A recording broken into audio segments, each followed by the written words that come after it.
Hello guys, today we were tasked to create a coding about nested loop. And let's start. Nilagay ko na yung mga kailangan natin ilagay. Sabihin ko guys, stream is namespace SD and int. Start tayo. Ang gagawin ko is parang gagawa siya ng triangle.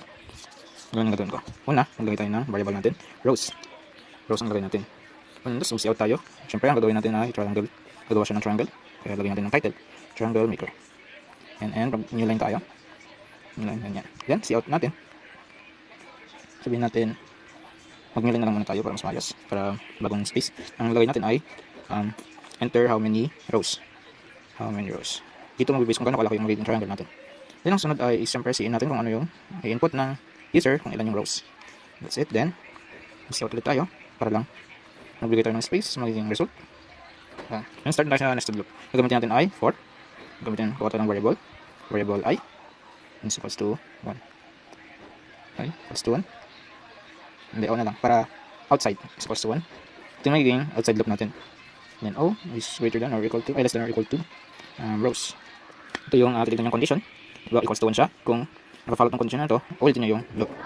Then O plus plus.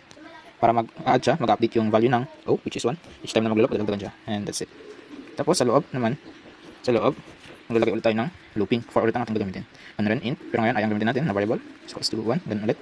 Para ma-represent natin yung outside and inside. Then next is, ganun ulit. Same lang rin sa nilagay natin sa labas. Pero ito is, bakit nag-caps lock? I, then O. Then yan. Tapos, ang last I plus plus. Then, ang layout natin, ix, ito ang mag-represent, ay yung gagawa ng triangle. Then, i-close na natin yung loop. Ito yung loop niya, i-close. Ito naman, cout. And then, close natin yung part niya. And let's see the result. Oh, may error tayo. Saan yung error natin? Ay, ito na naman. Kasi nagpo-post siyang try ulit natin kung meron pang error. Yun na lang. Kung gano'n kalaki triangle natin, sabihin natin, ganyan. Isa pa. Sabihin natin 3 or 10 siguro. Or 9. Yan. And that's all. Thank you.